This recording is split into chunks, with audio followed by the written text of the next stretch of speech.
श्री शक्ति नमः। ओम श्री शक्ति नमः। ओम श्री शक्ति नमः। ओम श्री शक्ति नमः। ओम श्री शक्ति नमः। इंद्र और सुधर्म का सवार विभिन्न मनवंतरों के इंद्र और देवताओं का वर्णन तथा भगवत भजन का महात्म्य।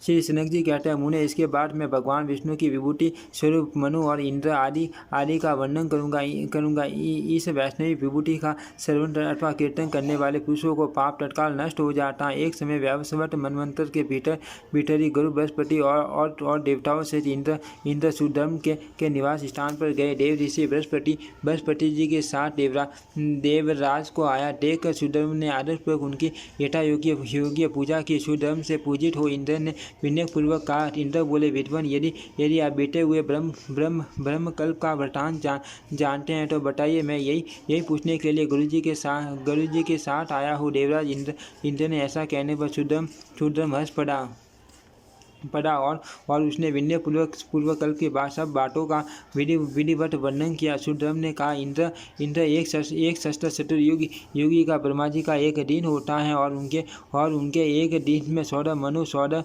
इंद्र तथा पृथक अनेक प्रकार के देवता हुआ करते हैं। वास्तव सभी इंद्र और मनु आदि तेज, लक्ष्मी, प्रभाव और बल में सम्मानी होते हैं। मैं उन सबके नाम बतलाता हूँ, एकाग्रसित होकर सुनो। सबसे पहले स्वयंभू मनु हुए, तदंतर कर्म स्वरोचिष, उत्तम, तामस, दैवत, साक्षु 7वें वैवस्वत मनु, 8वें सूर्य सार्विनी और 90वें दक्ष सार्विनी हैं। 10वें मनु का नाम ब्रह्म सार्वनी और 11वें का धर्म सार्वनी है। तदंतर 12वें रुद्र सार्विनी तथा 13वें रोषमान हुए। 14वें मनु का नाम बौत्य बताया गया।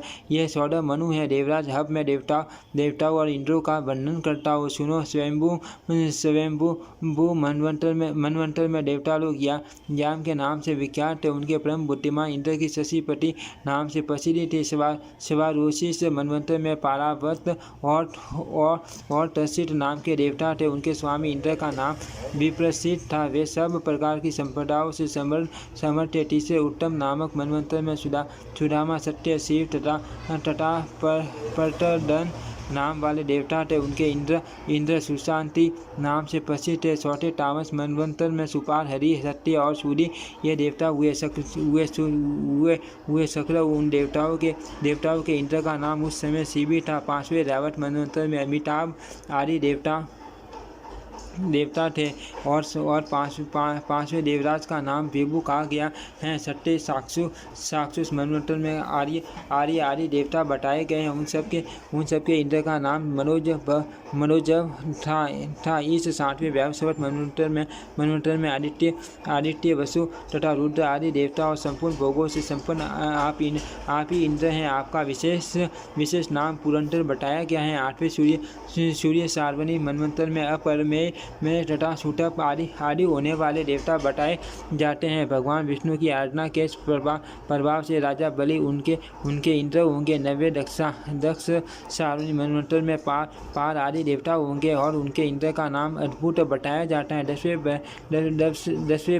ब्रह्म सार्वनी मनवंतर में सुवासन आदि देवता कहे गए हैं। उनके इंद्र का नाम शांति होगा। 11वें धर्म सार्वनी मनवंतर में व्यंगम आदि देवता होंगे और उनके इंद्रवत्स नाम से प्रसिद्ध होंगे। 12वें रुद्र सार्वनी मनवंतर में हरि आदि देवता तथा ऋतुधामा नाम वाले इंद्र होंगे। 13वें रोषमान या रौस्य नामक मनवंतर में शुद्धात्मा आदि देवता होंगे। उनके महापराक्रमी इंद्र का नाम दिवस्पति कहा जाता है। 14वें भौतिक मनवंतर में साक्षुष आदि देवता होंगे और उनके इंद्र की सूची नाम से प्रसिद्ध होगी।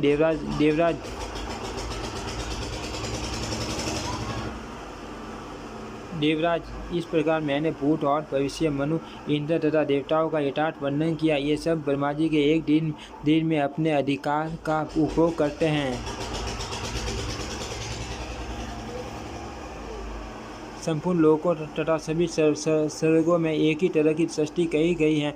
उन सृष्टि के विराटा बहुत है, उनकी संख्या यहाँ कौन जानता है। देवराज, मेरे ब्रह्मलोक में रहते समय बहुत से ब्रह्मा आए और चले गए। आज मैं उनकी संख्या बताने में असमर्थ हूँ। इस स्वर्ग लोक में आकर भी मेरा जितना समय बीता है उसको सुनो। अब तक 4 मनु बीत गए, किंतु मेरी समृद्धि का विस्तार बढ़ता ही गया। पर वो अभी मुझे 100 करोड़ युगों तक यहीं रहना है। तत्पश्चात मैं क्रम भूमि को जाऊँगा।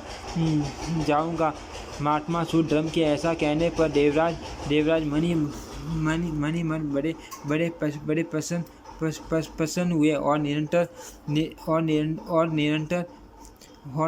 निरंतर भगवान विष्णु की आराधना में लग गए। यद्यपि देवता लोग स्वर्ग से सुख भोगते हैं, तथापि वे सब इस भारतवर्ष में जन्म पाने के लिए लालायित रहते हैं।